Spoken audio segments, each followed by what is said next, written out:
Hey everybody. Alright, let's see. So I just played a bunch of games here, and I won all but one, but can't win them all. A lot of these, for some reason, I kept running into rage quits. It was suggested by Zach Elsick that I show my list. So, let's see, sort. By mana cost maybe? That'd work? No? How about by type? Sort by... No? Well, that's crappy. By color then, I guess.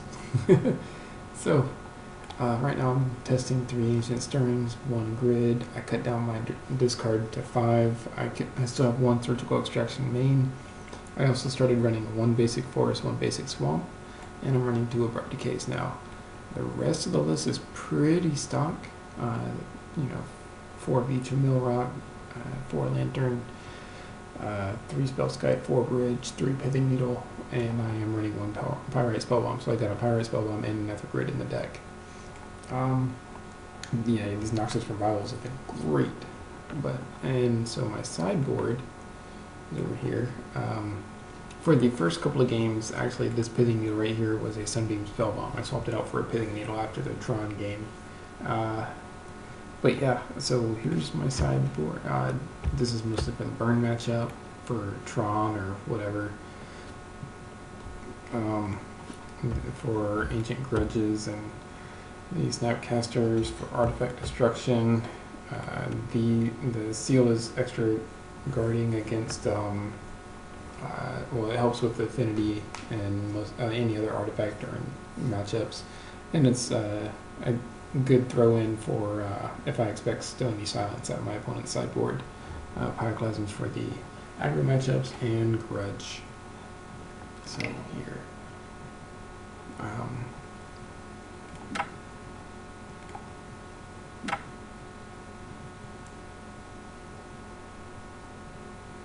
Hopefully NPTO is not going to be too slow here. So, good keepable hand. I got Stirrings, 2 of them, and a Bridge. And if something happens to my Bridge, I can get it back with Ruins and Glimmer Void. So it's not a bad hand.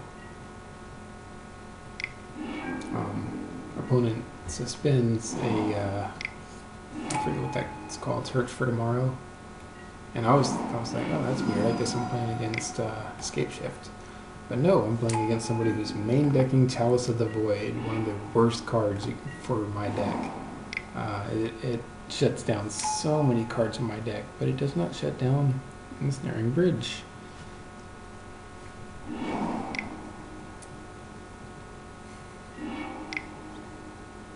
So really anything I cast here is going to get countered. It's all up to whether or not my opponent draws an answer for Bridge before I draw Abrupt Decay.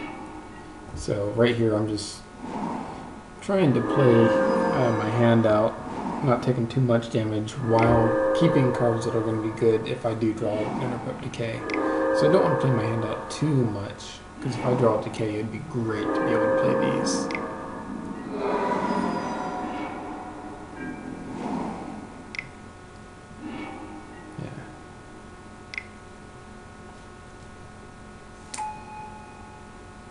So it looks like, my opponent was playing mono green Ramp with Chalice of the Void to try to slow down faster decks. So they're all facing a Chalice, in game 1. I mean, who does that? But play out my hand so my opponent can't attack. And by the looks of it, my opponent has no main deck answer to Ensnaring Bridge. So really, I win.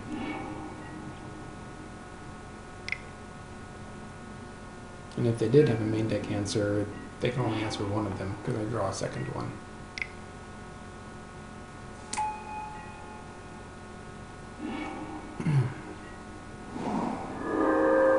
Yeah, so my opponent quits out.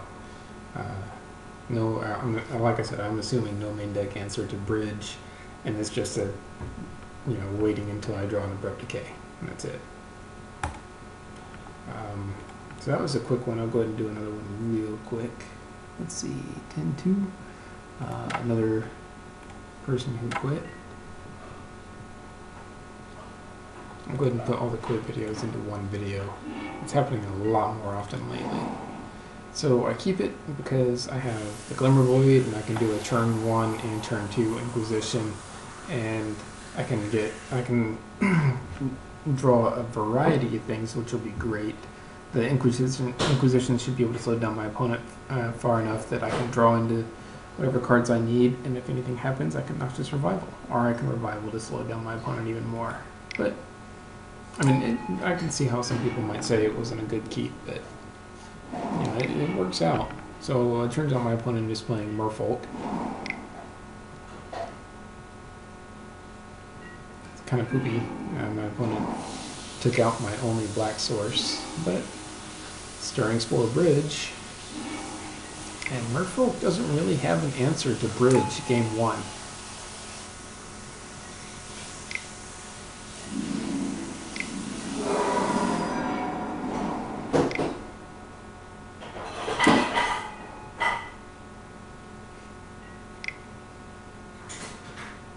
And my opponent quits. So there's another Merfolk matchup. Another quit. Let's see, here's one right here. Blasto Cheese.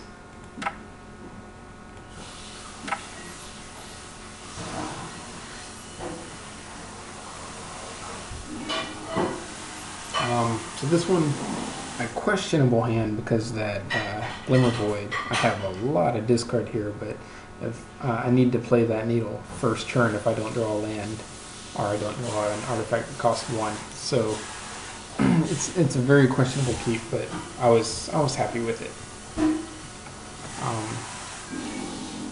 I figure worst case scenario, I play needle, and if my opponent doesn't pop the Heath, then so I go ahead and name Windswept Heath, just in case, because I know for sure my opponent's playing multiples of those. Yeah, I start going on the discard route, and I put that Heath back on top of my opponent's library after I named Heath with Needle. My opponent's drawing another Heath, so I just start going all out discard, so I can just start laying babies and win. And now I have enough information for Needle. My opponent quits. So it looks like my opponent was playing Abzan. Let's see, Blasto Cheese. Alright, I think that was, yeah, 3 of them. Okay, so those are the quits. I'll go ahead and go back and start recording actual games now.